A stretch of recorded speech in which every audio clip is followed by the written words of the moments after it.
producer of this podcast, and Laura House making her debut. Thank you, Laura. It's good. Hello, good to see you. There's so many comics that I never get a chance to see, or I used to work with all the time, or haven't seen in ages, that I haven't seen until they have come on this podcast. So this is kind of it's cool, and then I get to reconnect with people, It is. It's this the way. way comics get to visit now. You just go to each other's podcasts because there's Yeah, if it no isn't work time to related, do. forget about it.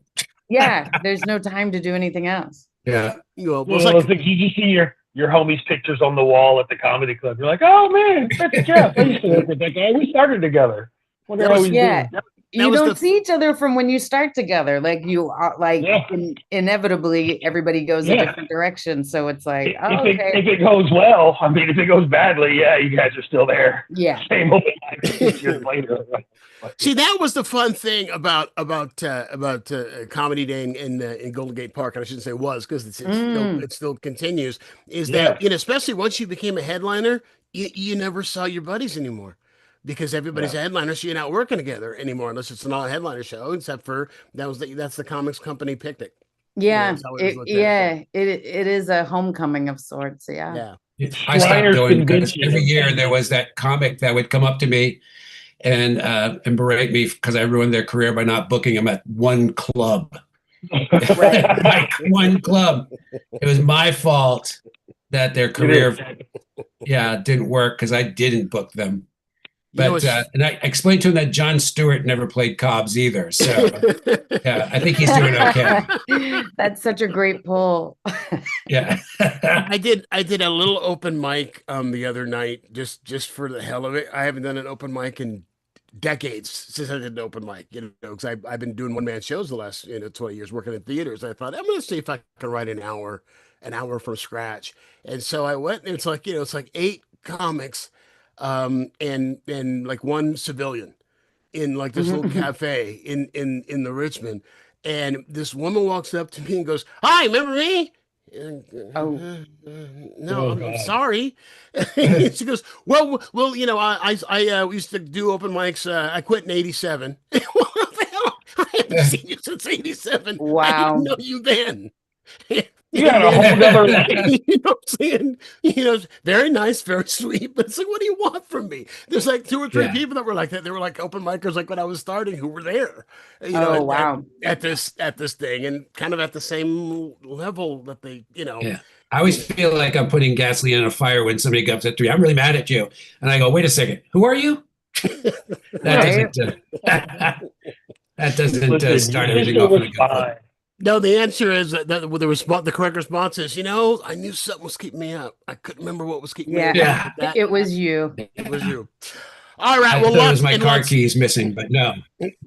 lots to talk about. So let's go ahead and jump into it. I wanted to have some fun first before we get into the crap.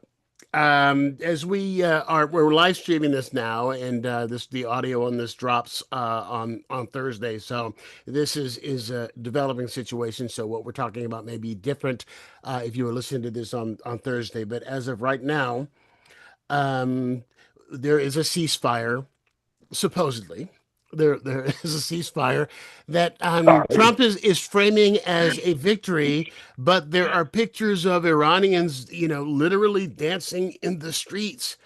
They had a 10 points plan for what I'm not even going to call a plan. It was 10 demands that they had in order to stop the war with the United States. And Trump, who had been yelling unconditional surrender like he's FDR talking to Hirohito or something, agreed to. It looks like he agreed to like all of them, and he's claiming victory.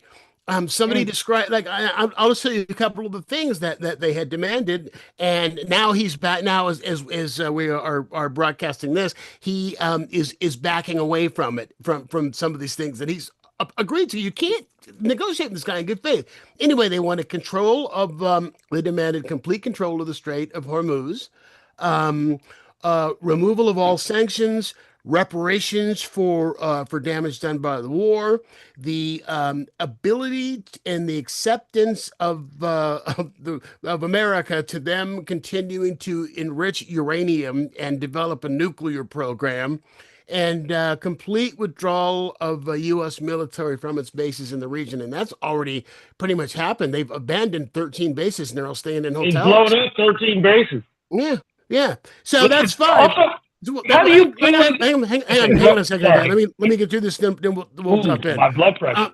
But that's just like half of them. So pretty much, yeah, there was unconditional surrender, but we're the ones who surrendered.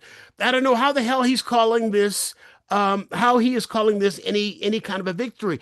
One of the pundits I was reading today described this war and how this is ending, if in fact it's ending, which it doesn't look like it is right now, as going into court with a parking ticket and walking out with a DUI. That's how this. I won. How this shakes out. So, all right, well, I'm just going to open this up right now to just general impressions in terms of what it is, in terms of the ceasefire.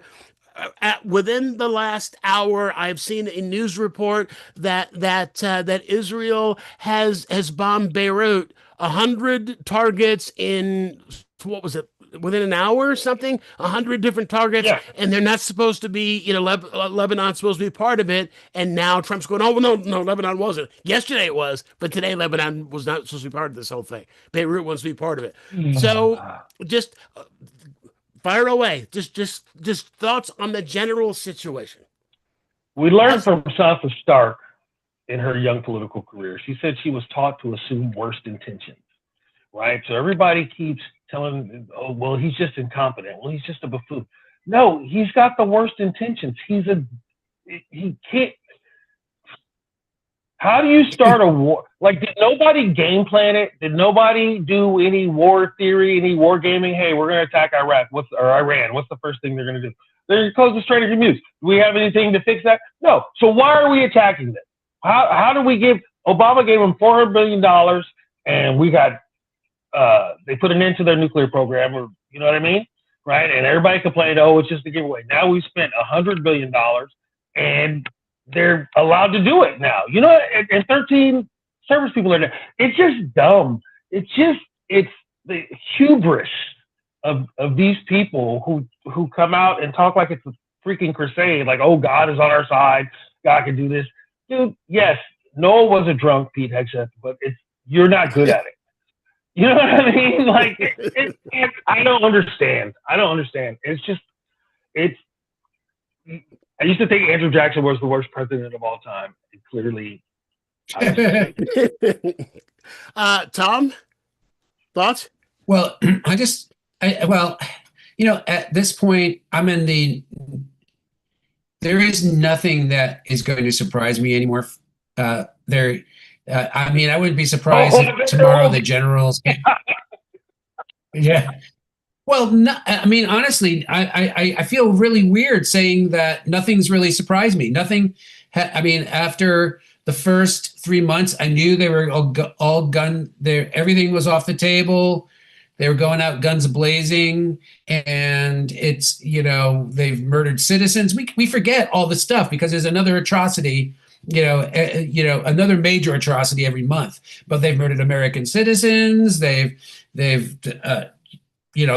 threatened senators with lynching, with being executed for stating a fact that you shouldn't obey legal orders. And so there's nothing really that I can think of. The only thing that would actually surprise me is the Republicans finding a spine and actually doing the 25th Amendment and getting this asshole the fuck away from our we'll talk about the 25th Amendment.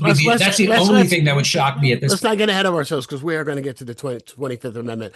Laura, but I'm just saying I can't think of anything else.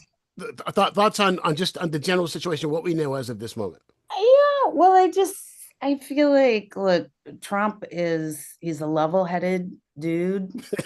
He thinks things through, and we can trust his word. So I feel like if he says there's a ceasefire, I can't even imagine. I'm the opposite of Tom. I cannot fathom a world where he says something different in 5 or 10 minutes from now. I haven't seen it. Give me Give me one example. Just one.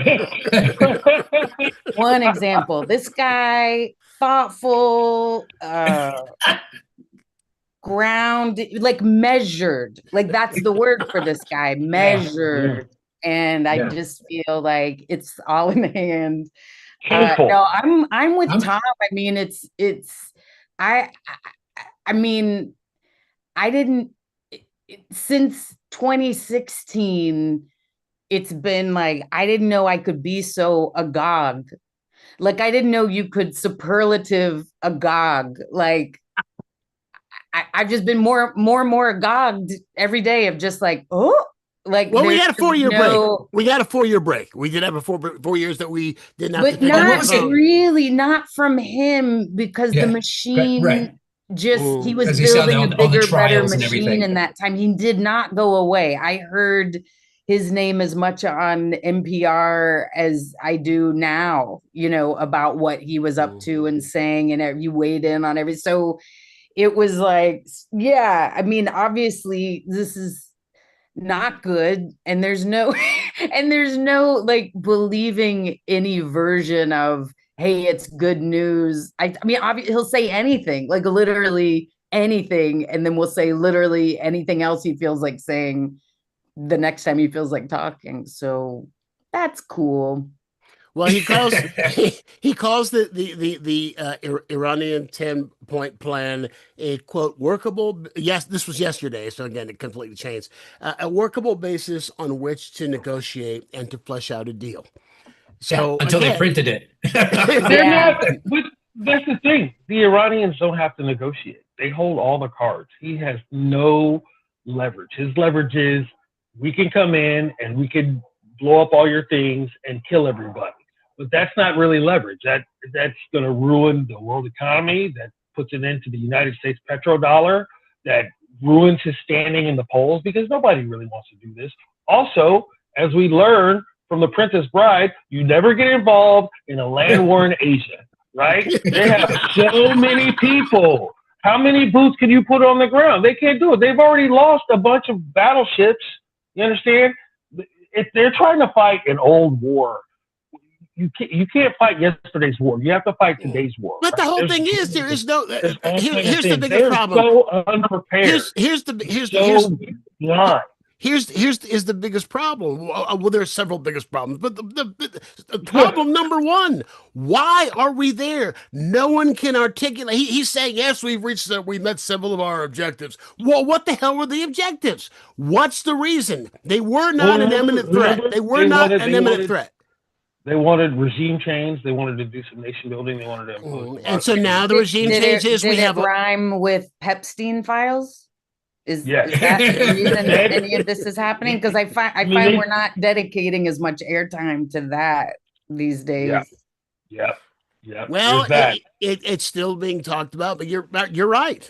Although Pam Bondi has been subpoenaed and she's supposed to testify in front of Congress. The DOJ said she's not showing up. Wait, when was no longer the? Earlier today, they said because she's no longer the Attorney General, she doesn't have to show up. No, that's bullshit. That's not what the law is. It doesn't matter. It's not you have a subpoena as long as you're in office. You are subpoenaed and you're going to answer questions about what it is you saw, what it is you knew. And hey, Brian, I had a subpoena for my DUI and I stopped drinking, so I didn't think I had to show up anymore. That's fine. Yeah. And I stopped driving. I just took Uber and drank. So I'm okay. I'm good. Well, so that's what you're saying now is that she doesn't have to show. I all my prep this morning. I did not see that. I saw yesterday. I saw the acting. Trump's personal lawyer, who did the Ghislaine Maxwell deal to get her from a harsh prison into a prison where she gets a puppy and yoga. And that's not a joke. She gets a puppy to play with and yoga. Poor puppy. Don't tell Christy no. Define play. My guess it's like this. That's Ghislaine playing with a puppy. And notice how it's a puppy and not a full-grown dog. Just kind of make her feel at home. Yeah. Just kind of make her feel at home a little bit. She likes him young. But he said, in the press conference yesterday that it wasn't decided or something, or they were looking into. He was real vague about when asked the question about whether or not Pam Bondi was going to comply with the congressional subpoena to testify. And what was it, the 19th? She was supposed to testify, 20th, something like that. And it was like next week. She was supposed to test 14th. It might have been. She was supposed to testify. So I don't see how not holding that job, doesn't. That's ridiculous. That's absolutely ridiculous. That's like saying that, the criminals involved with the Enron scheme, since Enron no longer existed, they didn't have to testify or be deposed. It does that. It will not hold up. And it looks like the Supreme Court is finally getting a spine. It looks like. It looks like, and maybe I'm small. I know I see this, but look at what the rulings have been. The rulings lately have been rulings that have been, or the questions they're asking are leading us to believe that they are doing their job, such as on the birthright citizenship thing. A couple of them. A couple of them seem to. Yeah. What was the ratio on that one? The birthright citizenship thing? Well, we haven't seen the decision. It'll be June before we see the written decision. But they were all, you can tell which way they're leaning by the questions that they ask, and they were all on the when it's 7-2 or 8-1, then I'll believe that. But right now, Well, it sounds like this will be, because among other things, Roberts is 2 generations away from his, I guess it was his grandfather or his great grandparents who had his grandfather here on American soil, which made him a citizen. And had there not been birthright citizenship, his grandfather would never have been a citizen. So chances are maybe he wouldn't be, or would have had to have become a citizen through a different mechanism. But Marco Rubio would not be a citizen. His parents were Cuban, and he was born here. Right. Mm-hmm. So there's so many people in the Trump administration who would no longer be considered citizens. Well, no, and that's the vibe they want to put out, though, right? He wants to be the dictator. Like, oh, you said something weird about me. Well, you're clearly no longer a citizen. Okay, but then neither are his kids. So you have to go. Then neither are his kids. What do they say? It's there has to be an out group that is bound by the law and an in group that the law protects. Right? That is not bound by the law, but the law protects. There's an out group that is bound by the law, but the law does not protect, and an in group that is not bound by the law, but the law protects them. That's what he wants, right? That's what he wants. He wants to be able, if you say some weird shit about him, he wants to tell Elon to lock up your Tesla and send you straight to Canada. Right? Well, here's a perfect. Hang on a second, guy. Here's a perfect example. We're talking about the 10-point plan the 10 points that Iran wanted to end this war, and the fact that he capitulated to all of them. Well, CNN reported this. And CNN reported this based upon sources that were reputable sources that they have on the ground in Iran and working on Iranian policy and other things. They verified it, and because they reported it, and I guess once Trump heard it back to him, I agreed to that. he just went on a Truth Social binge, and he's got Brendan Carr at the FCC threatening CNN, saying that they're going to go after CNN for fake news and for broadcasting fake news. And CNN, to their credit, said, no, this is sourced. We stand by our reporting. That's exactly what he agreed to. We stand by our reporting. Now, if he wants to back out of it now. Yeah, him agreeing to stuff doesn't hold a lot of weight. I feel like, has he ever paid anyone for anything ever? I don't know how to even functionally discuss this person, because he just does what he's gonna do, and our Constitution doesn't seem to stop him or any kind of and his party and his base have zero morals. They constantly contradicting themselves. I think that's one of the things that drives me nuts about this whole thing, and why I don't really care what anybody who follows him or anybody who voted for him. You can ask for forgiveness, or you can say, I didn't know, or I thought he would do this, or I thought he'd do that. We knew everything we needed to know about this guy 20, 30 years ago. None of it's a surprise. None of it's a shock, other than how incredibly blatantly obvious it is that he's stupid and nuts, and you voted for that. I don't care what your excuse is.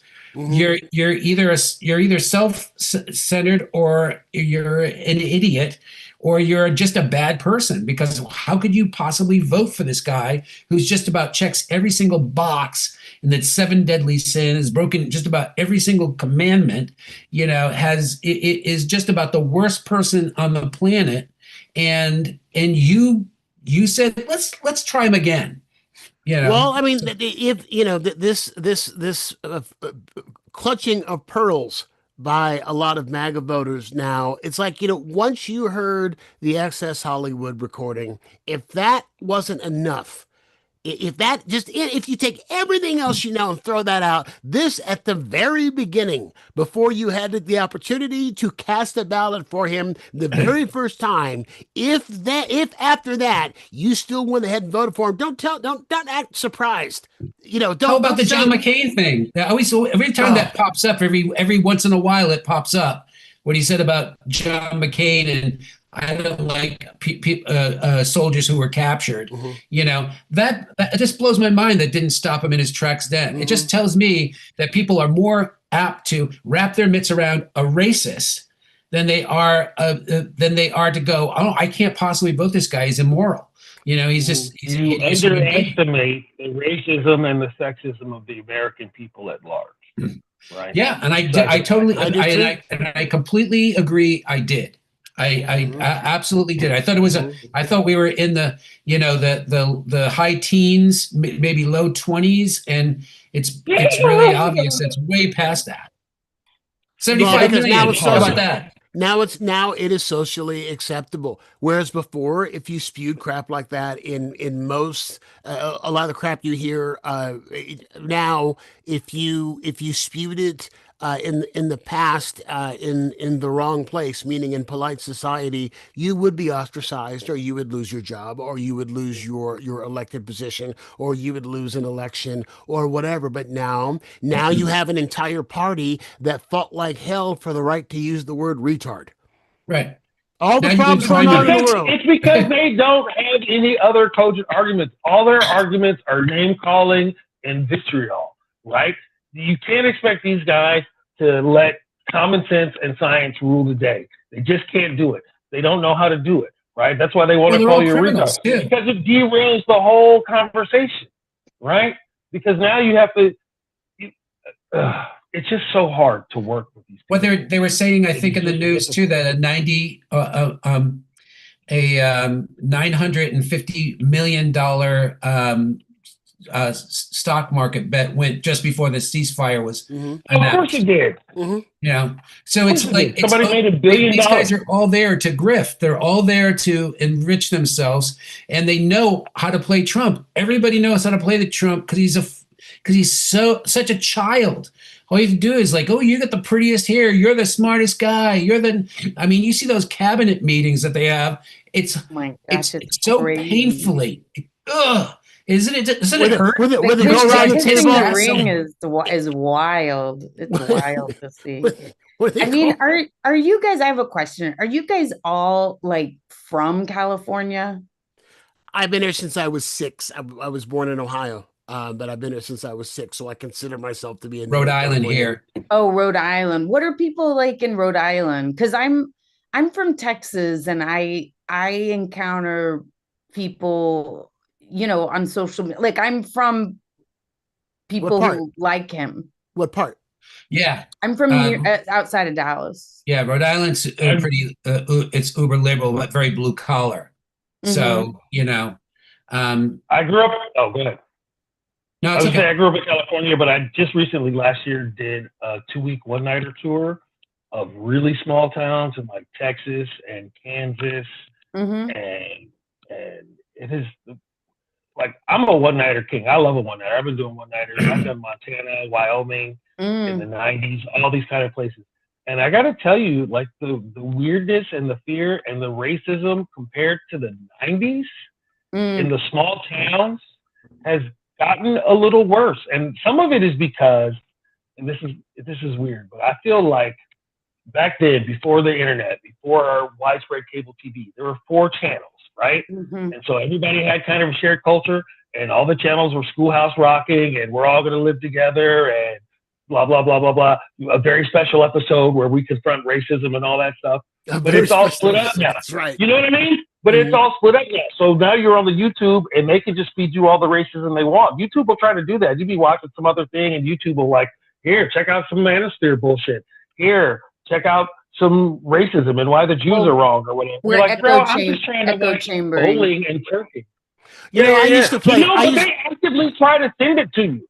They will actively try to send that it's to the you. algorithm that, you get caught up in the The algorithm. algorithm will actively, but the algorithm will actively try to send you that. Yeah. Stuff. That's what I'm saying. Even if that's not, if you've never watched any of that shit before, the algorithm every once in a while will be like, hey, slip it like to some racism and sexism? You're like, oh, no, I'm just here. Well, that's why I got off. That's why I got off of X because. I can't. I just and yeah. And even Threads is like that, where I get the right wing stuff, and it's fun to say some clever comment. Then I realize I'm just feeding into this thing, and I get off of it because it's just they're just feeding into my hate. Now going back to Texas for a minute, I used to, and then back in the day, again back in the 90s, I used to play Texas all the time. I mean, I used to play the Improv in Dallas, the Funny Bone in Arlington, the El Paso Club, the San Antonio Club. There was a laugh stop in Austin, a laugh stop in Houston. But I mean, I used to play several times a week, and I don't think anything I do would go over there now. I don't think I could go over. I just don't. I was laughing the other day because I was thinking about the first time I played the Improv in Dallas. It was for a special benefit for battered women. So could you imagine, first of all, having for lightly battered women? Thank you. Could you imagine them even having a battered woman's comedy fundraiser now? Well, yeah, but I guess the major cities got a different problem, right? They can do that. I mean, I just see more since his second term. I see, and I'm just talking about through my Facebook feed. I see more people I went to high school with posting pro the president stuff than I even used to. Like there's a very, I think the impression I get, so don't get mad at me, but the impression I get is a mix. It's not just like, hey, I'm racist and sexist. These are from people who don't identify that way. I'm not saying they're not. I'm not saying they're not. I'm saying they're not like openly, aware of, that they don't identify that way. But I think there's a mix of, and again, I'm not saying this is correct, but like a disappointment, like they feel very offended by Democrats, like they were called idiots for years. And then when the election came, the Democrats were like, vote for us. And for years, Democrats were like, Biden's totally fine. And then we saw that was very much not the case. And there's been other disappointments by Democrats. In addition to, I think they felt like, I honestly don't understand the appeal with the guy that they there's a brainwash. There is a brainwashing and a radicalization that is going on. I mean, there was a for him to align with Christianity, which again, I also think that's hilarious, to be honest. I mean, there couldn't be anything further from who he is. But I think for some people, like, that was kind of enough for that, that they're just like, no, Christian, I'll take it. And they dismiss other stuff as like, locker room talk or that kind, or they're like, oh, he's kidding. Like they take it as hyperbole or something. I don't know. Well, here's the argument that I hate when you try to talk to an evangelical about how can you claim that you are all about Jesus and then support him, and they say, well, Jesus made mistakes too. Jesus was a perfect either. We don't expect. Have you seen those pictures of Jesus and Trump walking on the beach together? Oh no, but I've seen as like Trump is like at a table, like I guess praying to help the world, and like Jesus is behind him, like with his hand on his shoulder. Yeah, like got this, man. I know it's hard. I'm with you, and I'm like, I was religious as a child because you can tell children things, but I from what I know about Jesus, for him to be a fan of Trump, I feel like real hard turn for Jesus. Well, first of all, he's brown. Like Jesus was brown, so they would want nothing to do with it. Let's start with that premise. I feel like that's a real veer for Jesus to be like, no, this is my guy now. This is what I was saying the whole time. You guys, you didn't get it. I have a question. I'm sure most of us are old enough to know this a great movie called A Face in the Crowd. Yeah. Andy Griffin. Andy Griffin, yeah. Do you ever think that, and I think this is the thing about Trump. Trump is past the moment where the mic's still on and Andy Griffin is talking about, the viewers, his fans, and talking down about them and how stupid they are. I think that could happen for Trump tomorrow, and nothing would come of it. No, I don't either. I agree with you. I feel like we've seen many examples of. On the left, we've been like, surely now. And people are like, no, you can't. Like, there is an immunity people have for him. Yeah. I mean, they could actually see him do it, say, or do something live, and they would go, fake news, that's AI, blah, blah, blah, whatever, because they're so in a cult, Mm-hmm. It's that hopelessness about they're unreachable. I mean, I watch people who actually make their careers on podcasts talking to their parents who are Trumpers, and they're awful people.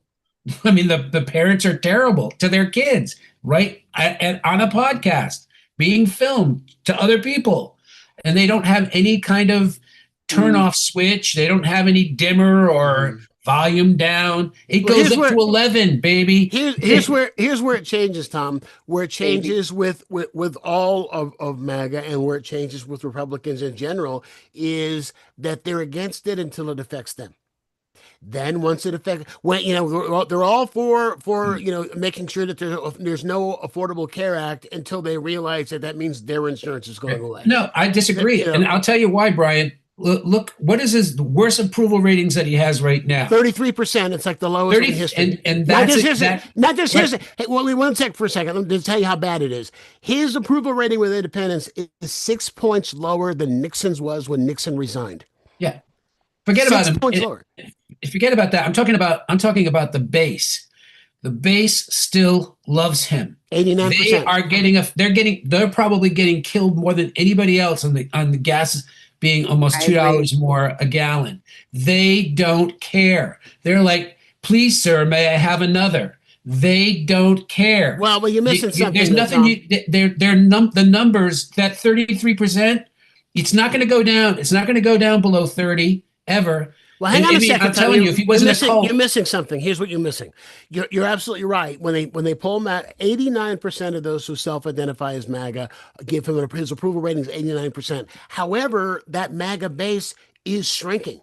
It is shrinking. There are people in big numbers, the Marjorie Taylor Greens and people like that. It's more than you think who are leaving and have left. Yeah, he's got 89%, but it's not 89% of the pie that was as large as it was a year ago or 18 months ago. The problem is, though, Brian, this is the problem. He would not be in the Oval Office right now without the 33%. That's right. They're not going anywhere. They could shrink. They're still not going anywhere. Even 2 years from now, if he keeps this snowball effect of doing another horrible thing that most people didn't see coming, and something else goes wrong, or we're on the edge of nuclear war, he would still have 29% approval rating. Yeah. Because that base isn't going anywhere until he's literally taking one of their children and shooting them in the face. And that's the only way he's leading up to that. He's building up to that. Sometime next week. I'm gonna bet that on policy. Testing his theory. But the thing is, people get radicalized. I was starting to say earlier that there was a podcast series. I just heard the first episode of it about Ashley Babbitt, who got killed, and his family got $5 million from the government for killing her on January 6th. And she was just a normal, rational, average young woman until she got sucked down that rabbit hole you were talking about in Guile, before the algorithm caught her and has shown her more and more and more stuff, and the Pizzagate stuff and all of this other kind of crap. And then she was radicalized enough to go into charge of the Capitol. The people who knew her, who grew up with her, her family members, didn't recognize her. That's not the woman who was killed at the Capitol January 6th is not the woman who they'd known all their lives. Oh, it was because. Or was she? As I said, she was just. Or was she? Where was she? Critical thinking. No. Or was she? Critical thinking is important, right? So even when they show you bullshit, you should have the wherewithal and the mindset to be like, oh, that seems ridiculous on its face, and then maybe you do some other research with more bona fide sources to try to get to the actual truth, or as much truth as you can get, and you would realize that they're spouting bullshit. Yeah. Right? It's not hard to do. I remember when Clinton said, "I didn't have sex with that girl." Rigor. And we all knew he was lying. Well, first of all, Tom, blowjobs don't count as sex. Well, they do now. They didn't used to. They didn't used to. I didn't know he was lying. I believed him. That's Texas. I like how now Monica Lewinsky I don't believe anybody. I like how Monica Lewinsky has taken the narrative back, and because she says she was the first one who was the first person who was really cyber bullied. And the fact that one mistake that she made when she was 22 years old, should not have destroyed her life. I remember reading an article she said a couple of years ago, where guys won't go out with her. I don't know about now, but at the time of this article, that guys wouldn't go out with her because of this whole thing and who she was. But I'm sure some guys wouldn't, but I think a lot of guys would. There's a few guys, I'm sure. I feel like plenty of guys would. For the story.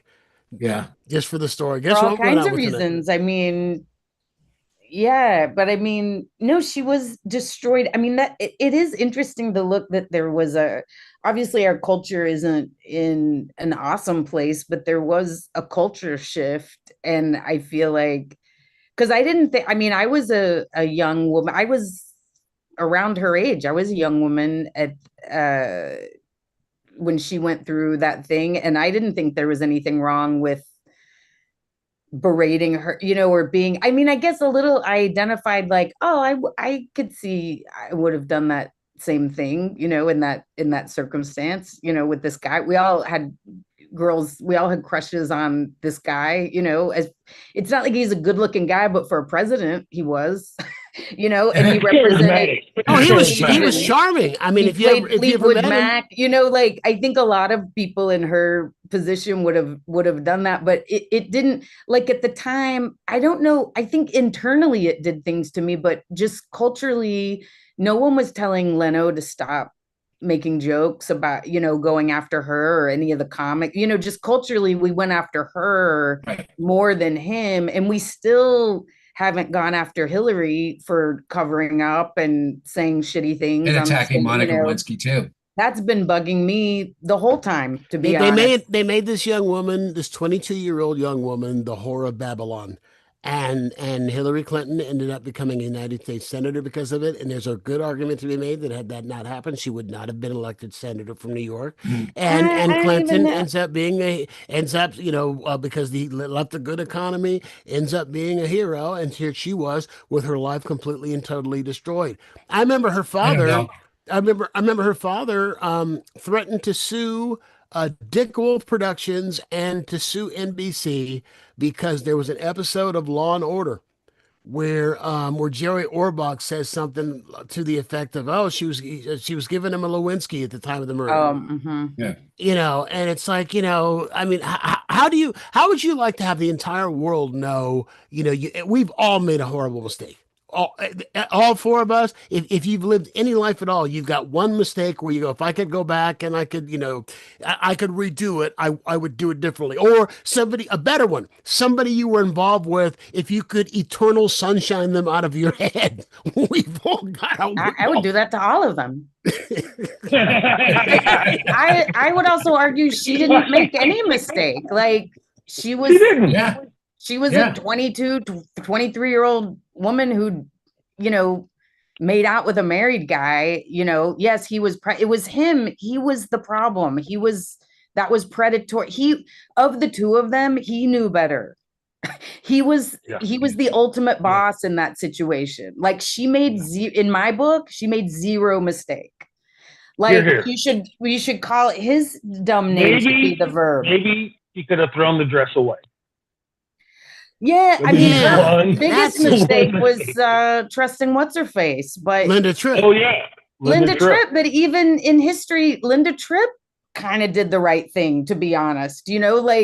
Granted, there were political reasons, but if an old man boss is jumping on top of a young intern, that should be told. And if that guy is the president, and he's doing this in the Oval Office, that should be told. I mean, Linda Tripp was destroyed also. And she was, again, granted, her motives, I think, were very, were less protect young women and more, let's get this guy. Yeah, it was politically motivated because, again. Well, that's what I just said, Brian. No, I'm agreeing with you.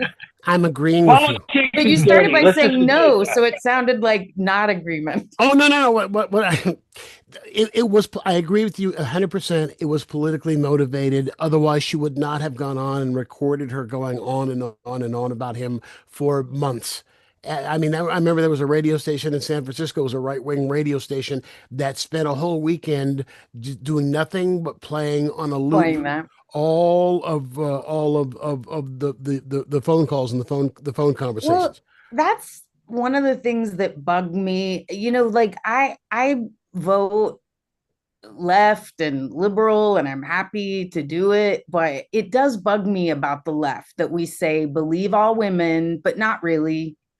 Not the ones that Clinton raped. Don't really believe them. And we say all kind, like we cancel men who are predators, but Bill Clinton spoke at the convention. Yeah. We didn't cancel him. Like continues that's not. To. It's okay, but look at, not. And he's an asshole on top of that. He but always look at goes Al Franken. wrong. He's a narcissist. He's an asshole, and he's a predator.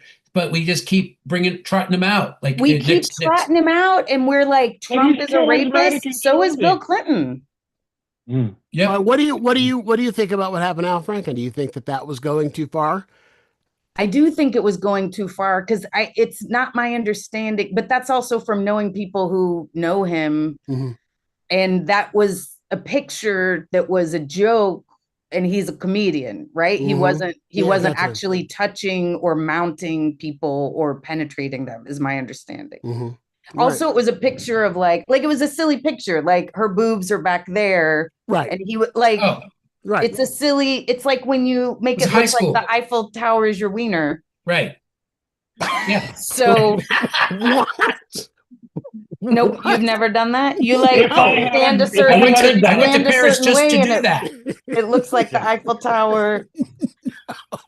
Yeah. I mean, that was just like an optical illusion bit, and he's literally a comedian. I don't know. It just that was the stupidest cancellation ever. It was a terrible cancellation, and I feel like. anyway, that's part of my frustration with the left is like it gets dictated to me what the rules are, but then we just change them for no apparent reason. There's just a weird cultural trend, and if you're not on board, you're a jerk. Let me ask you. And I don't know how to keep up with Democrats. To be honest, let me ask you this question, Laura. I'm going to direct this directly to you. The Hollywood Reporter has a journalist who, I don't know if the journalist was a freelancer or on staff, I think on staff, who got a one-on-one in Rikers with Harvey Weinstein. Harvey Weinstein has not given any interviews. This is the first time since all of this has happened that he sat down and talked at length with a journalist. So the journalist puts it in the Hollywood Reporter. It is the most viewed story for a couple of weeks. Millions, something like 9 million people read this story. Wow. But this journalist, and I believe it's a man, is getting death threats, is, getting texts on his phone from strange numbers saying, we know where you live, and he's being slammed for talking to him and for giving him a platform.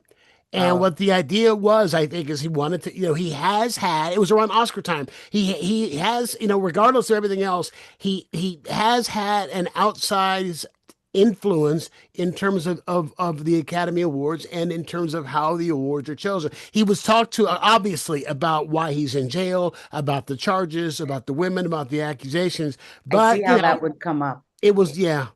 Just as an aside. As an aside. Hey, it's Oscar season. What if we just don't ask him anything else? That's it. Now, why are you in jail? It's a weird place to meet. Are you filming something about jail? All right, so let me ask you: do you think it was wrong to interview him? And again, it was not a softball interview. This is a trick. But I don't think it's wrong to interview people necessarily or give a platform or talk to people. I guess I don't. So there's nobody. Comics are weird. We're weird little free speechers, right? We're like, yeah, of course, let's let that guy dig his own grave, or let's see if anything's changed, or see how he's like, and we could always get some jokes out of it. Other people can't. They don't want to deal with that. They don't even want to hear anything from him. I mean, which I also understand. Like, I wouldn't read that paper. Like, who gives a shit what Harvey Weinstein thinks? That guy. Man, this is one of the challenges, dude. You can't. If a guy is a junkie or a sex pest or any of these things, you can't trust a word that they say, right? Mm-hmm. You just can't trust them. So why would you even want to talk to them about anything when you can't? They're not going to make any good points. They're not going to have anything. Then why interview the president? Make a good point. Then why, if that's your bar, then why interview the president of the United States then?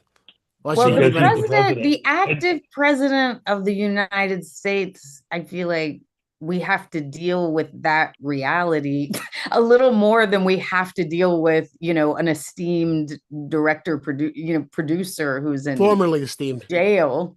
Well, his movies live on and are still esteemed, I mean, I guess his work is still esteemable, like. Oh, here's an aside. Like the films are still the films, but his work is you have to deal with the active president of the United States. I mean, it would be weird to be like, nobody platform him, like we can't. But the Washington Post wrote a couple of weeks ago, the Rupert Murdoch right wing, not Washington Post, excuse me, the Wall Street Journal editorial page said we find ourselves in the unique situation of being in a war where we're actually, we can't trust what we're being told by our own government. We're going to get more accurate information from the enemy. That's interesting that the Wall Street Journal said that because they're pretty righty. But just an aside, you're talking about this is a complete aside. It's apropos of nothing.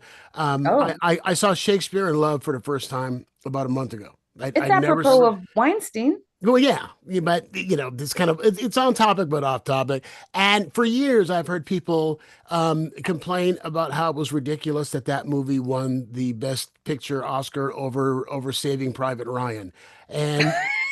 I mean, for years, you bring it up, people still are pissed off about it all these years later. Name a year that doesn't happen with the Oscars. Well, I just want to This say, house is still mad about Star Wars and Annie Hall. Rocky won Best Picture that year. Argo won Best Picture, and Yeah. who's revisiting that gem? Anyway, I completely forgot about what Argo. did Who you won think Best of Picture this Shakespeare in year? Love? Oh, I thought it was a cute little movie, and I thought, I thought that I'm not a big Gwyneth Paltrow fan, but I thought that she was very, very good in it. And I can see why her Best Actress I thought was preposterous after seeing that picture. But people are, they just say it's ridiculous, and I have to agree. But that's what Weinstein did that changed. That changed awards season because of the fact that he's the one that made indie films. That it used to be when we were kids and would watch the Oscars. If we watched them, we'd seen every movie and you'd root for the movie you liked. Now it's 5 movies that have been on 3 screens in Berkeley. That nobody else has seen or heard of, or who remembers Slumdog Millionaire? Who's gone back and looked at that movie? Since it I came haven't out. Or rewatched The it, but Artist. I remember it. It was really good. Or what? The Artist. Oh God. Yeah. What was that about? Yeah, You that remember was a Three silent Hours. one. That was a silent movie. The It black was and white about silent 3 hours. movie that Oh, won that's Best right. Picture. That's right. That's That right. that nobody's watched. That nobody watched and nobody's rewatched.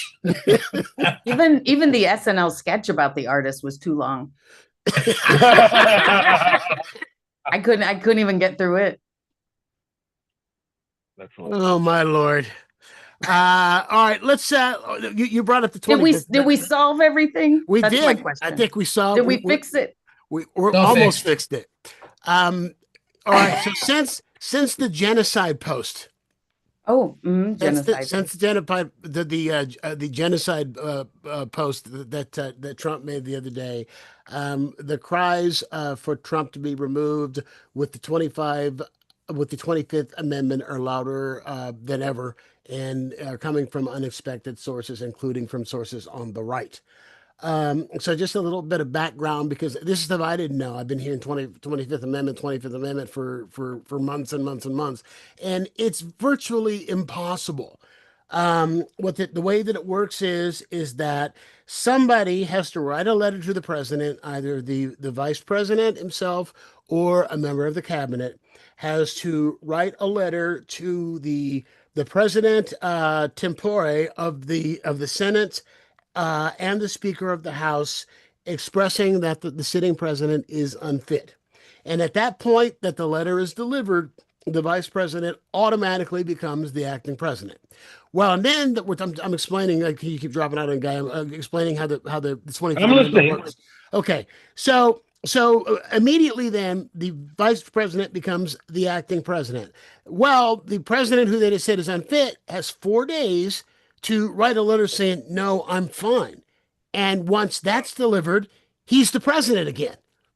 Then, once it's delivered, he immediately gets it back. So then it's up to those who initially initiated this to go forward with another procedure that forces the Congress to hold a vote.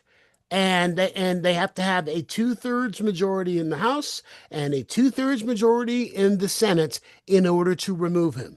If they don't get the 2/3, then he stays. So this is not happening. There is absolutely no way anybody's going up against him. No vice president. This is the letter that Trump wrote back. Man, woman, camera, television. Sincerely, Donald Trump. I mean, if we can't impeach him for January 6th, the 25th Amendment has no chance in hell. But we did impeach him. We didn't remove him. We didn't remove him from office. That's what I meant. Remove him from office. office. People say impeach all the time. I know you know the difference. But what the impeachment itself is voting to send him to trial. That's the impeachment. Impeachment and removal are two different processes. Well, that's why I'm hoping if we get control of the House or the Senate, either one doesn't matter. I pray that they don't do any impeachments, because it's pointless. We've learned, that's the only thing we've learned about impeachments now. It's pointless. It's a waste of energy. You can't. It's for show. It's to raise some money. Stop it. Let's work on building guardrails and stop with the other nonsense. You So know, you don't want hearings. If they take over, I want hearings. I don't want impeachment hearings. well, but if you have hearings and the hearings uncover crimes by the president, it is Then wait till you're in power, because it's not happening, man. And I'm telling you, I agree with that's you, what but it's kind your of responsibility. annoys everybody. I agree with you 100%, but it's still your responsibility. I'm saying I would go out there if I was a Democratic Party and say, hey, we'd love to, we have enough stuff to impeach him 5 times over, but what's the point? You know, we're going to do all this stuff. We're going to have a trial, blah, blah, blah. Nothing's going to get done because the Republicans, there's nothing that Donald Trump can do other than performing an abortion himself, you know, on national television, maybe. You know, but other than that, there's nothing he can do that would get him removed from office. Nothing. Well, do you ever see the videos by Politics Girl? Yeah. She's great. I love her. She's It's awesome. her name Lee McGowan, and she did a post yesterday on the 25th Amendment, and said that really that is the only way to get rid of him. But with this Congress, you're not going to do it. So what she's telling people to do is to harass your Republican lawmakers. Call them, show up at the restaurants where they go to eat, stand out in front of their office, stand out in front of their house, and tell them that this guy's got to be removed. To put so much pressure on them that they have they're afraid because they need the base to stay in power. But if they're, we've shown by putting 9 million people on the street. Go ahead. Yeah, most of them are in red states. You know, they're not enough people there to harass them, or they can just burrow in. They don't do town halls or anything, anyways. So you'd have to go to their house, and then they can have the police arrest you, and they can have Trump bring ICE over there to guard the senators. There's another level of shit show that's around the corner for any move like that, where all of a sudden ICE will be the bodyguards of all the Republican senators, and they will be arresting and shooting in the face other women, and shooting in the back other men. And see, I think you're underestimating the red states, because you have to remember, you've got Marjorie Taylor Greene saying that, quote, he is insane because after the genocide post. I'm on the same side as Alex Jones. I'm on the same side. I never thought I would see that day. Alex Jones says, quote, how do we 25th Amendment his ass, unquote. Alex Jones, who believes Sandy Hook was a hoax. It's so funny. The problem is, the problem is they're upset about one aspect of what Trump's doing. They don't care about the shooting, having American citizens executed for protesting. They don't care about that. They don't care about having people being deported that are citizens. They don't care about due process. They don't care about the rule of law. But because we're not America first on war, they care about that. The evil stuff that they think and say out loud hasn't been tapered. It's not been pushed down. They are still evil, bad people. Marjorie Taylor Greene is still a C word. That's where she lives. Conservative? And what? Oh, I was thinking sea like the ocean. I like she was a mermaid. She's a countess. She's deep and salty. Yeah. She's a country girl. Well, they were talking about putting her on The View as a panelist, because when she went on as a guest, she did so well that they were talking about offering her a regular spot on The View. Well, she knows how to play sane. She's a politician. There's a goal here for her. She thinks that she's going to pick up MAGA after it all crumbles when Trump dies, from whatever is really ailing him. I don't think there's a lot of people that believe he's going to be alive for his entire term. So she's there to He's come back to try to run for his third term as a ghost. Vote for the ghost of Donald Trump. They'd probably prop his ass up with With the head of the chains on bottle. him, you know. Chaos you never seen in public. They'd And, weekended and Bernie him. technically, the ghost could have 2 more terms. Yeah, technically. 'Cause it's a I'm ghost. sure That's that could be true. argued. There's It's nothing like in the Constitution about that's ghosts. that's Yeah. not Trump. That's Trump's ghost. It resets. They win it with Eight more years. 4. Well, I've heard a couple of people with how do I put this, intensive knowledge of the machinations of the White House, who are saying that just to keep your eyes open the next couple of months because they are laying the groundwork to claim that there is some kind of an emergency in November that would allow him to either suspend the elections or to federalize them. Oh, And- I don't have insider info like you, but I too. Oh, I don't heard have that. I'm just saying I've read that. I don't have it. No, but I'm also saying I have heard that as well. I've heard it for months. I've heard that's been the plan the whole time. I mean, that's why And he they're basically has come out and said there will be no more elections. So, I mean, I've did say heard that he's going to make himself the international pickleball champion of all time. or just I make don't know how true that is. or just make them give him their award. Yeah. I mean, How you can could just a hand guy- him your Pickleball awards award. now. how can a guy who's been whining Watch out, for a year- pickleballers. How can a guy who's been whining for a year about won the Nobel Peace Prize kill a guy and his family in Iran while they're at the negotiating table, mind you? By the way, while they're Yeah. at the negotiating table and while they had a deal or were close to a deal, how do you bomb and kill a guy and his kids and grandkids and then in the next breath, I wonder where your Nobel Peace Prize is. That reminds me of the time when Michael Corleone won the Nobel, and how gracious he was about it.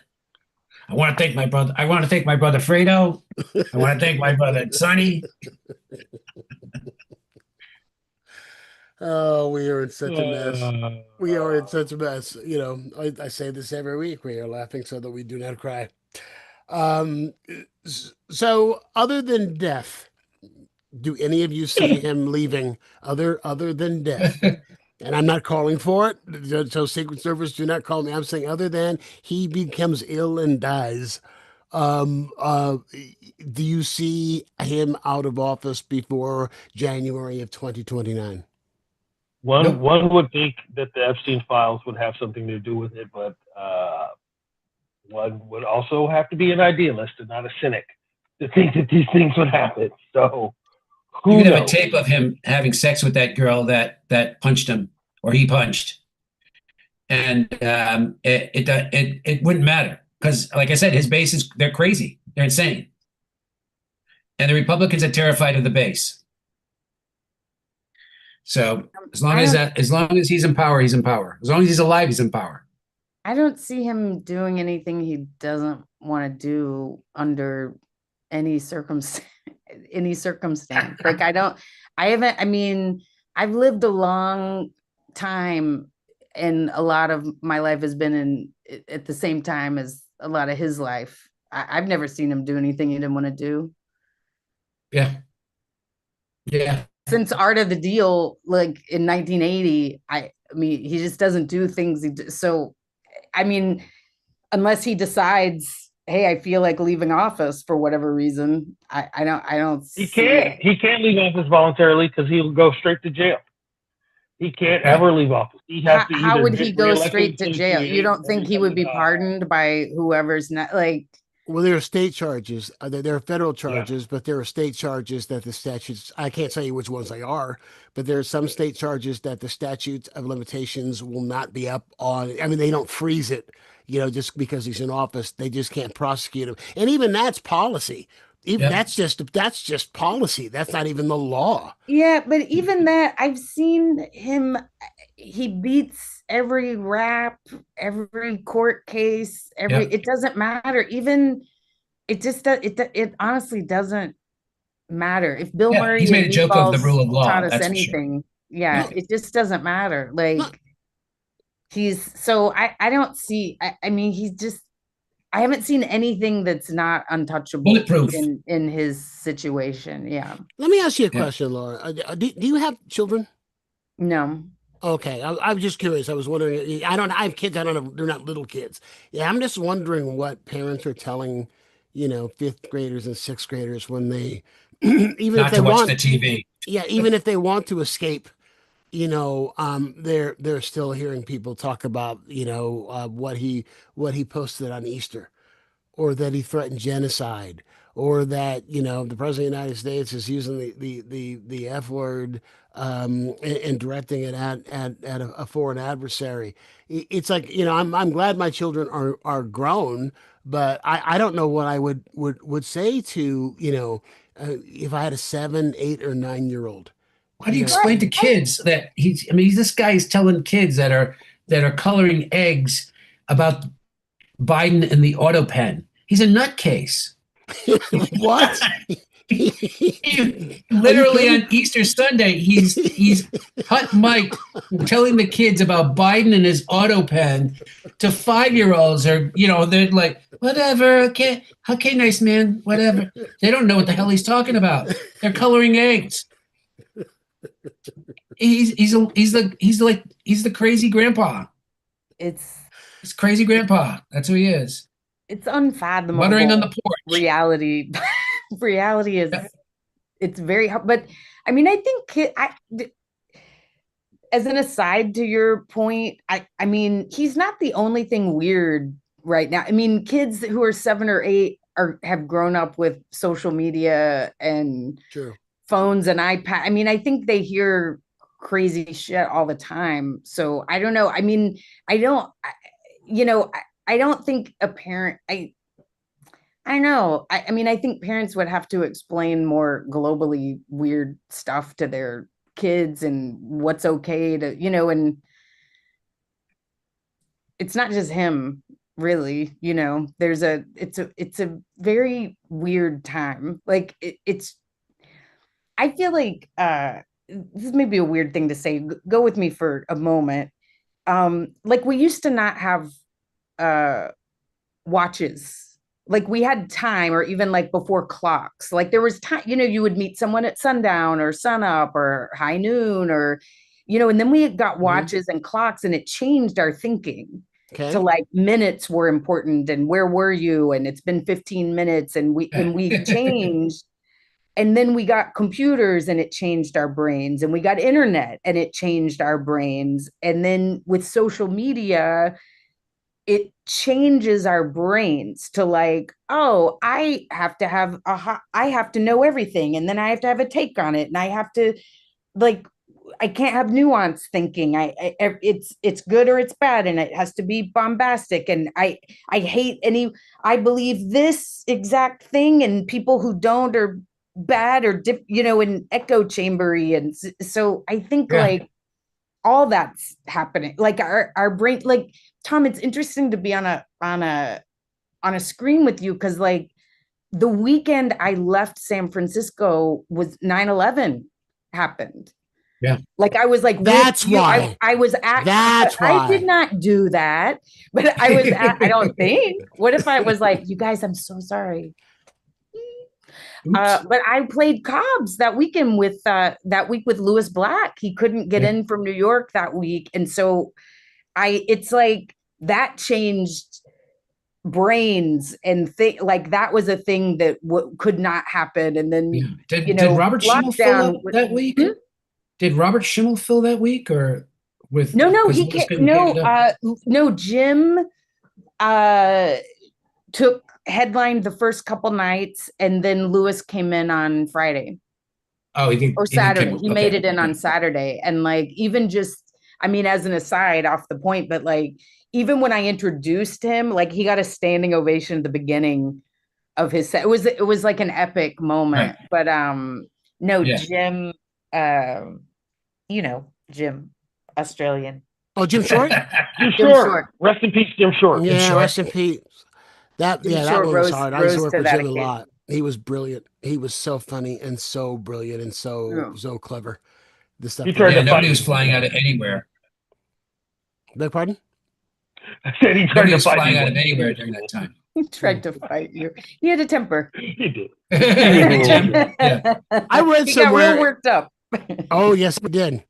I read somewhere, and I don't know if this is true or not, that when Osama bin Laden was in hiding, that he would Jim go Short out. was there. Jim Oh, no. Short was there, but and didn't say a word. Had dinner with him, as a matter of fact, told nobody.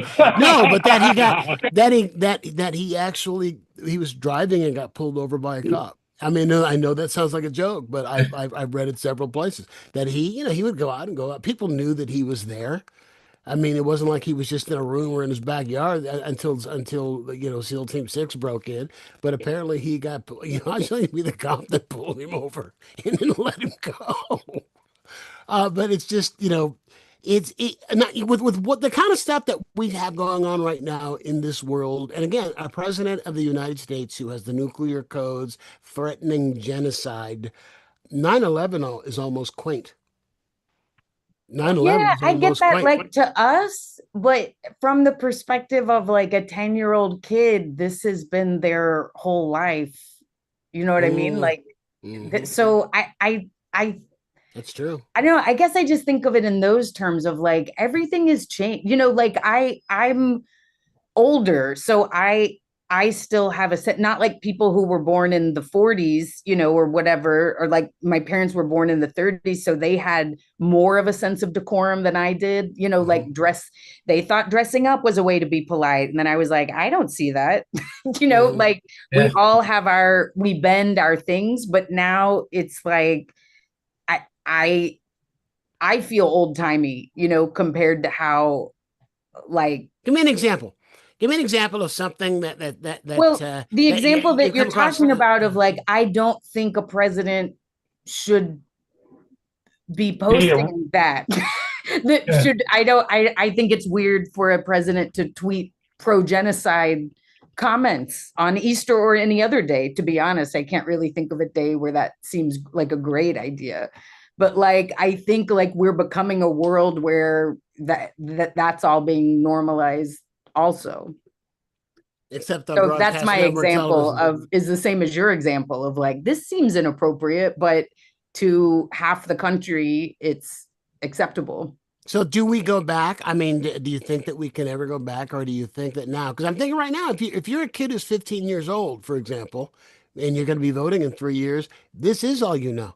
Because when he was elected, you were 5 years old. You weren't paying attention. You didn't know. You were 5, 6 years I old. think This is all you know. Is the incivility and the cruelty and the people who are reveling in it and elected officials if you using let your bad kids watch language. wrestling or reality shows, you get the same thing. So, Okay, Yeah, but that's that's what I if mean. different you're It's though. like the Okay, it's first not reality it's show not but just president. that's him. not the president of the United States on a reality show. It's Right, not the but president. But no, but Americans love reality shows. Americans love conflict and ridiculousness. And Yes, agreed. so they yes. think that it's okay for someone to act like that. This is what we Yes, teach. We teach that it's agreed. okay for someone to act like that, right? People go I crazy on reality shows. People crash out and everybody goes, yeah, good for you, or this and that, or kids do that's the sucker thing from the wrestling guy. This is just how we are, dude. We're crash. We're he's crash just as a another culture. We don't entity. mind it all, and Exactly. we're not supposed to take it seriously. People talk like, here's the thing, like I like to play sports and shit, and I don't mind a little good natured trash talk. But people these days, they get all personal. They want to talk all kind of recklessness, and I'm like, that's how people start fights, dude. There's a thing about like wanting to get your head in the game. And then there's also a thing about just yapping. You know what I mean? And these cats, he comes out, oh, we're going to kill all your family and blow up your whole thing. And people are like, well, no, that's just how you negotiate. That's not how you negotiate. That's not politics. That's not diplomacy. You know That's what? I know you. briefcase I shit. know. And what if they call his bluff? What if they're like, all right, fuck it, kill all of us. Kill all I of us right now. We're not moving 1 inch. Go ahead. Do your best. What's he going to do then? I've got a. Hang on a second. We've got a question from somebody who's listening over the live stream. Someone's If I can listening? pull it up. Yeah, I'm surprised too. Shout Nobody's out to more the surprised dozens than of me. people. Is the caller there? Take my Okay, answer off here. this is from Jess F8833. Why can't SNL ever make fun of Democrats anymore? Ocasio-Cortez flubbed a question about the South China Sea. It went viral and nothing on SNL. If that were a Republican, they would have been roasted. Is it does well, they've always said comedy's had a liberal bias. I And guess it I haven't does. watched SNL for 3 years, so that would be a question for somebody who works on that show. Yeah, Well, I I guess think the they question generally. I think they generally rip who's ever in power. One, two. It's like AOC flubbing a line, or flubbing a couple lines, whatever.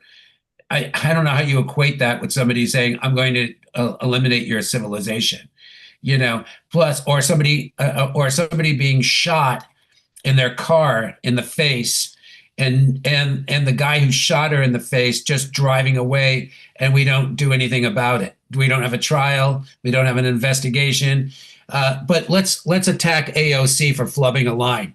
Maybe, I don't know. Let's see what the scale says is the worst thing.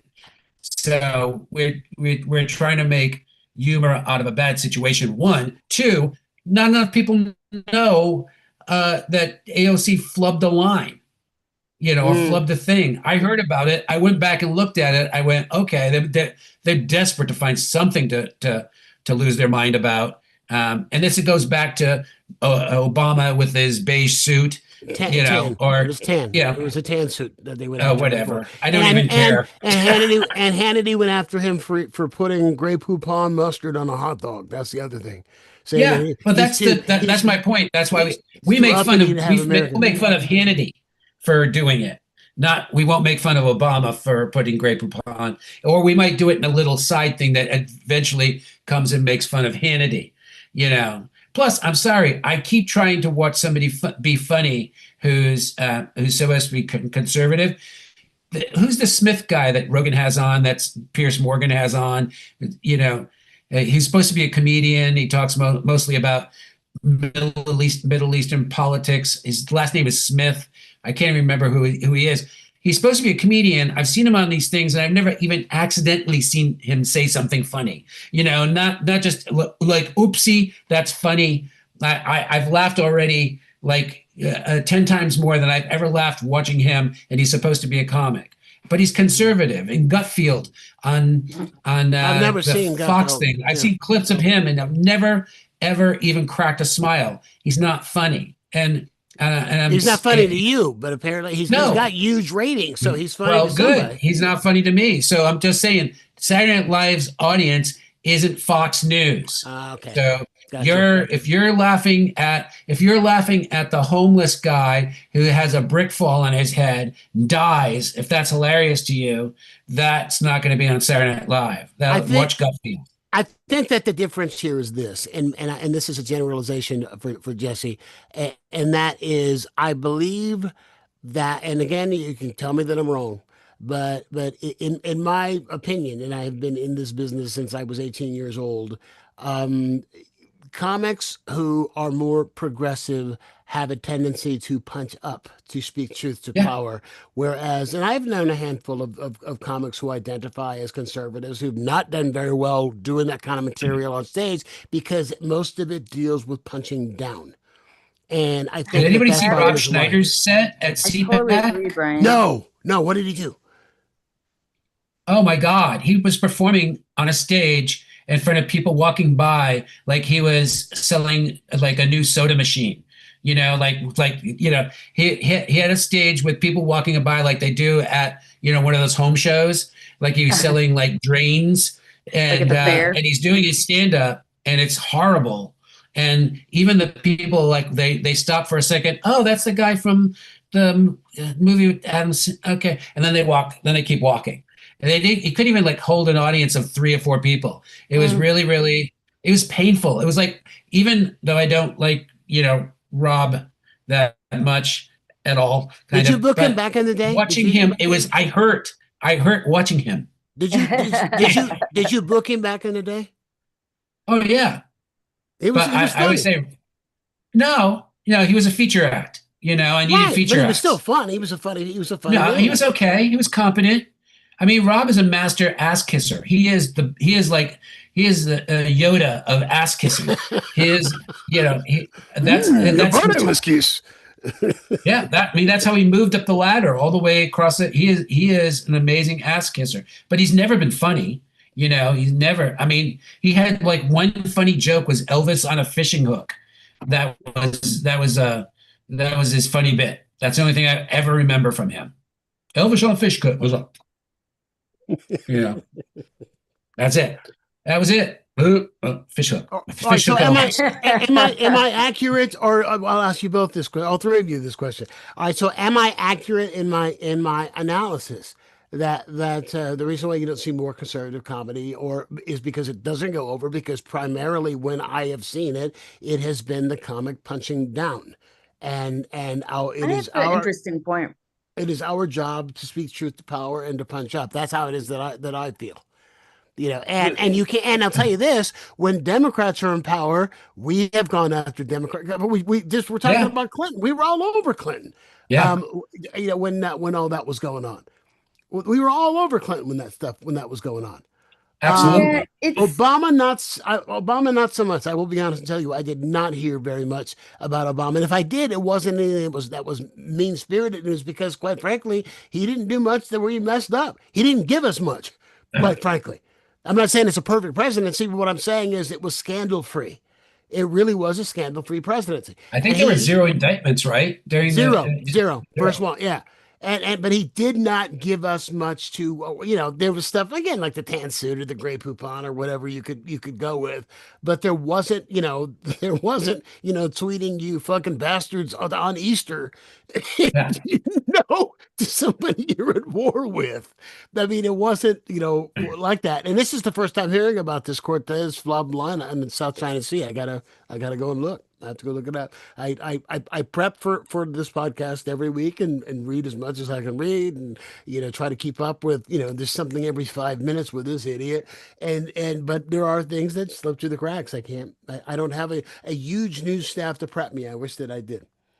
Breaking news on that show. It comes down to who pitches a sketch and who does that character, and for all we know, they had a sketch about it that got cut last minute. I guess really the question is, hey, they tend to skew more liberal than conservative, and they do. I think we all know where every show stands in their politics, so it's not really, I'm not baffled everybody by Fox News, like why like every day by like why they don't seem to be telling stuff I hear on MSNBC. You know what I mean? Like, okay, maybe it's just not for you if that's what if that's not what you. Do you think that there should be some attempt at some kind of parody or equal time? We're making fun of someone. I'm just asking. I'm not saying equal time for poking fun. That's not how it works. If you don't mess up, I'm not saying I endorse it. I'm asking the question.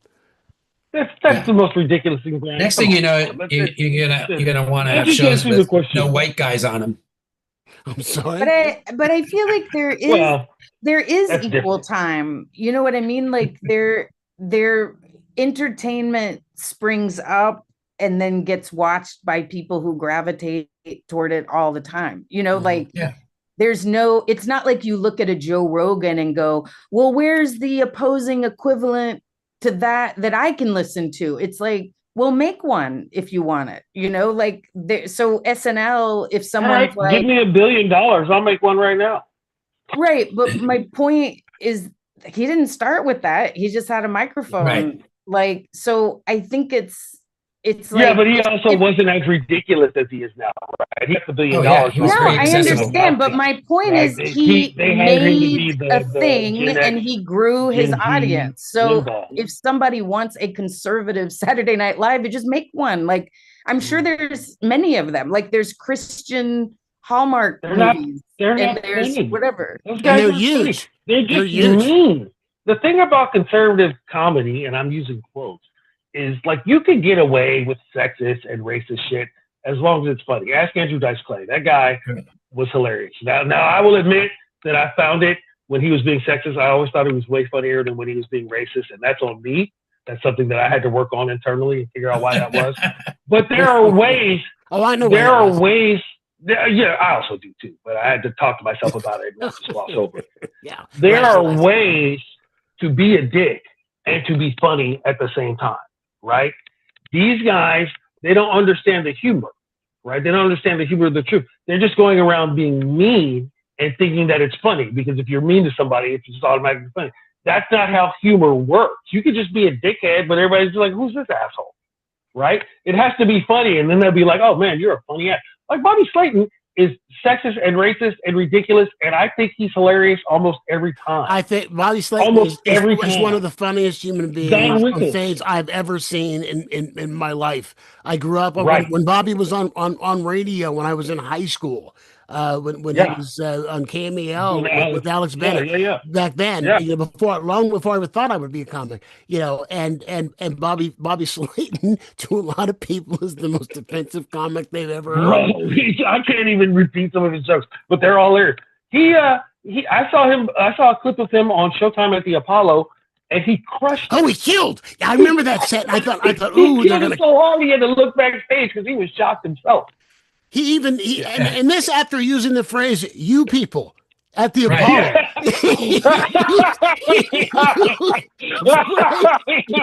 You people. So there's a way to do it. Is my point. Right. And these guys don't have that way. They don't understand it. And that's the magic trick. The magic trick is you make everybody laugh with your political views, and I'll tip my hat to you. I'll laugh along with everybody else. But it's got to be funny. Funny over everything. Yeah, funny over everything. Yeah. So if you're not, then just perform in front of to preach to the choir. This people who love to hear about. Those guys aren't really laughing either because it's not funny. Well, the other thing that we're missing, the big component of that, is that comics and television shows, be they comedies or dramas, are giving the audience what they want. If you don't have the ratings with what it is that you're doing, you are either going to shift gears and pivot, or you're going to get canceled. And social media has made that worse. I mean, I've heard a couple of stories. There was my acting teacher told us in class a story about one of his he has a studio up here in San Francisco a couple of days a week, in a studio in LA where he teaches a couple of days a week. And he was talking about one of his LA actor students who was up for a guest star role on an episodic TV show. And it came down to her and one other actress. And all things were equal. They were both equally good. The casting people loved them both the same and couldn't decide. And what it came down to was, how many followers have you got on social media? And the actress who had the most followers is the actress who got hired, because she had more followers. And I've heard that there are comedy clubs. That's standard now. That's what the clubs are doing, is how many followers have you got? It's standard. As if the fact that you got 1 million followers means that they're all going to, get out of mom's basement and unplug to come and see you, to come and spend money to see you. Well, I think it's more like, statistically, there is a better shot if someone has 1 million followers, or just to use crazy numbers. If somebody has 1,000 followers and someone has 1 million, there is a better shot that more people are going to see the person that 1 million people follow. Okay, but if they got 1 million, then 1 million, they're all over the place.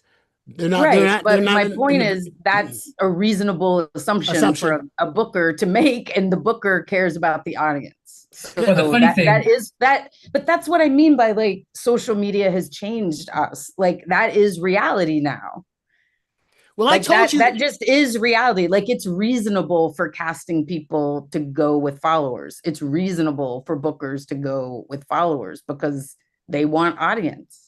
Well, I'll give you another example. Again, about how it's changed. And I told you I did this open mic, and I hadn't done an open mic in years. And one of the comics had no material and just went up and tried to do crowd work for 8 minutes. And everybody wants to see that now. It was painful. It's the reality shows of stand-up comedy now. Well, I look at it as just being. Well, those are the clips that get the most likes, right? Nobody wants to hear material that you worked on for months or that you honed very carefully. They just want you to kind of riff when shit goes wrong. and be kind of funny like that. That's the thing that everybody wants, like the comedy verite or whatever. That's the thing that everybody wants to see. Those are the clips that get the most action on Instagram. Yeah. So that's But it's what everybody's lazy. trying to create. I mean, you can do right now. both. You can riff, but write a damn joke. You know, don't walk around for. And it's I'm also sorry, no longer Grandpa, what were you saying? authentic. It's no longer. It's no longer authentic, Shut right? up. Back then, you know, a few years ago, you'd be recording your set, and if something happened and you did a riff on it and it was funny, you'd be like, "Oh, good, that's good." You set it up. You didn't And now include it. you You still still trying to- you had to people write trying to material. generate. It's people trying to generate those sort of clips, Right. See, I've as always- opposed to those clips occurring naturally. It's very Heisenberg. I've always thought of those comics who would say, you know, the lore coming up when I was coming up was that Jerry Seinfeld wrote 2 hours every day, 7 days a week, no matter what, and that's why That's crazy talk. well, actually, apparently there's a method called the Seinfeld method that's actually being taught in business schools, believe it or not, where he says to get a Okay, but they're not. wait, let me They weren't finish. good hours. Let me finish. Where he says that you take a calendar and every day that you write, you put an X over that date on the calendar, and the trick is to not break the chain. Is to make a chain of X's, and there are business schools that teach and business seminars that teach that. But he did spend time. He did spend time, you know, writing, and I always thought that those comics. I never spent that kind of time writing, not on a regular basis, writing for, you know, I would do now my novels and things. But it's just, you know, these comics that I just always thought were lazy. That would, you know, I write on stage. What do you mean you write on stage? You know, well, you have to hone it on stage, right? Yes, you like hone you it can on write stage. it in your head, or something can happen. You can have a thing. You'll think about a story, and then you'll have the germ of the idea. But then you have to go on stage to see where Right. the actual funny is, and where the actual words that that are is funny true. are, and where the actual look that you like. And maybe you have to take 2 steps when you deliver this punchline or whatever. So you can write it. You could write the concept of it, but you can't really write that joke until you're on stage. And that's just the thing about comedy. Like, you don't. Well, you there don't are really some know if jokes joke that is are like funny or that. not. There are some There's jokes. some jokes that you know automatically are just going to be crushing, but you still have to try it out. You still have to hone Sure. it and to get it to work. I mean, if it makes me laugh, I mean that's the thing. If it makes me laugh, although there are notions, you know, I was telling somebody who's trying to break in the other day who's getting ready to do her first set. Just, you know, there are a couple of different ways that you know I'll go up and play. One is if I have something that I think is funny, but I don't know what the punchline is, and I'll just go up and I'll say it and hope that the punchline comes out or it comes to me. Yeah. The other is sometimes the punchline will come. I've got a punchline, and I don't know. I have to reverse engineer it. I have to reverse engineer it because I don't know what the setup is. I have no idea what the Damn near setup killed is. him. Ping pong balls. All righty. All right. Hate to break up the party. I got to run. Yeah, me too. Oh, you're all leaving me. Yeah, man. We didn't even get to the That's good fine. stuff. Anything We only you want to started an plug? hour late, Brian. Yeah, we did. Yeah. That's true. Yeah. Try meeting friends in other ways other than your podcast. It's called the Fortress of Solitude for a reason.